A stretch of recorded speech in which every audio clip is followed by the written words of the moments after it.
جیسا آن a serious note صحابہ کرام روزے کی حالت میں تھے جب سب سے عظیم فتوحات ہوئیں، جنگ بدر 17 رمضان اور فتح مکہ 10 رمضان۔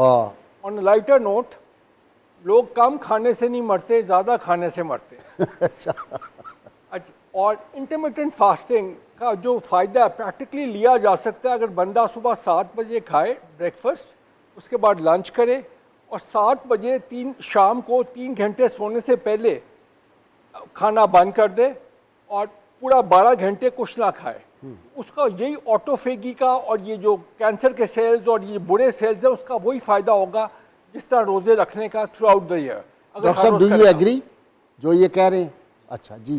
اور کیا کہتے ہیں یہ انٹرمیٹنٹ فاسٹنگ جو ہے وہ بیسکلی ہیلپ کرتی ہے to fight disease and weight loss اور ڈائبٹیز اور ہارٹ ڈیزیز اور اینٹی انفلمیشن ہے۔ ہاں، یہ جو انڈیا کا وہ مشہور کرکٹر تھا اس کی بیگم کو بھی کینسر ہو گیا تھا، پتہ نہیں کیا نام اس کا ہے کرکٹر، تو اس کا ہاں کیا سدھو، ہاں سدھو، اس کی بیگم کو کینسر تھا تو اس نے بھی یہ اس طرح کی بات کی ہوئی ہے۔ جیسا بات یہ کہ نبی کریم صلی اللہ علیہ وسلم نے جو کہہ دیا that is the best practice spiritually, mentally and physically. اگر آپ نے مثلاً کہا ہے کہ مسجد میں داخل ہوتے وقت اپنے رائٹ پاؤں سے داخل ہو، سائنس ابھی تک نہیں پہنچی لیکن سائنس پہنچ جائے گی ایک وقت پہ کہ that is good for you spiritually, mentally and physically. اگر آپ نے کہا کہ کھانا کھاتے وقت آگے سے کھانا کھاؤ جو آپ کے سب سے قریب ہے، اس کا بھی فائدہ ہے۔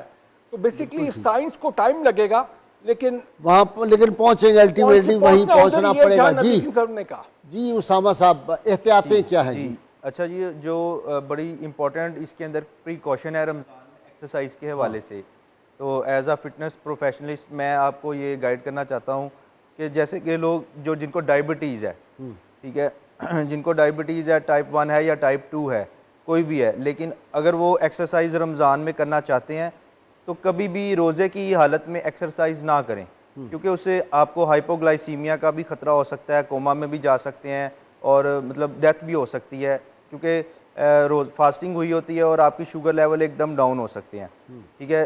شوگر پیشنٹس کے لیے یہ خاص تر ہے۔ اور دوسری چیز یہ جو پوائنٹ ہے وہ یہ کہ انٹرمیٹنٹ فاسٹنگ یہ جو ہے اور روزہ، ان دونوں میں فرق ہے، یہ دونوں سیم نہیں ہیں، ٹھیک ہے۔ بعض لوگ ان کو مرج کر دیتے ہیں، سمجھتے ہیں یہ ایک چیز ہے، کیونکہ انٹرمیٹنٹ فاسٹنگ کے اندر ہم جو ہے نا وہ پانی، کافی، یہ چیزیں پی سکتے ہیں، ڈرنکس ہم لے سکتے ہیں، بٹ روزہ جو ہے اس میں ہم پانی بھی نہیں پی سکتے۔ تو لوگ جو ہیں وہ جم گوئنگ ہیں، وہ کیا کرتے ہیں کہ روزہ رکھا ہوتا ہے لیکن سحر اور افطار کے مڈ میں ایکسرسائز کرتے ہیں، جو کہ بہت غلط ہے۔ اگر آپ کو ایکسرسائز کرنی بھی ہے تو آپ جسٹ بیفور افطاری کر سکتے ہیں، ٹھیک ہے۔ اور وہی میں نے جیسے آپ کو بتایا کہ ریسٹ لے کے کرنی ہے اور بہت زیادہ ہائی انٹینسٹی کی نہیں کرنی، ماڈریٹ کرنی ہے، ٹھیک ہے۔ یہ چند احتیاطیں تھیں تو میں نے کہا آپ لوگوں سے شیئر کروں تاکہ لوگوں کا فائدہ ہو سکے۔ اور کوئی احتیاط نفسیاتی طور پہ کیا کرنی چاہیے؟ دیکھیے، جس بھوک اور پیاس سے لوگ ڈرتے ہیں میرے رب نے اس کو عبادت بنا دیا ہے۔ یہ کتنی خوبصورت بات ہے کہ رمضان المبارک میں جب روزہ رکھنے کی یہ جو پریکٹس ہے، بیسیکلی یہ ریگولر پریکٹس ہے۔ آپ کو چاہیے کہ عام روٹین میں بھی روزے رکھا کریں، یعنی آپ فاسٹنگ پہ آیا کریں۔ جب تک آپ کا وزن کم نہیں ہوتا، جب تک آپ فاسٹنگ پر نہیں آتے، آپ جو ہے وہ ڈائٹ پلان نہیں دیکھتے۔ ڈائٹنگ کیا ہے؟ ڈائٹنگ یہی ہے کہ آپ نے جو ہے وہ کھانا پینا جو ہے وہ چھوڑا ہے یا آپ نے اپنے ڈائٹ کو جو ہے وہ پلان کو سیٹ کیا ہے۔ اب صورتحال یہاں یہ ہے کہ روزے کے حوالے سے لوگ یہ تو کہتے ہیں روزہ ہے، روزے میں جو ہے وہ میری انرجی لو ہو رہی ہے، روزے میں مجھے سمجھ کچھ نہیں آ رہا، بات کرتے ہوئے غصہ بہت آتا ہے۔ ہاں یہ بتائیں، روزے میں غصہ آتا ہے؟ جی غصہ آتا ہے، وہ میں آپ کو بتاتی ہوں۔ بیسیکلی غصہ اس لیے آتا ہے کہ ایک روم ٹیمپریچر ہوتا ہے، ایک ہماری باڈی کا ٹیمپریچر ہوتا ہے۔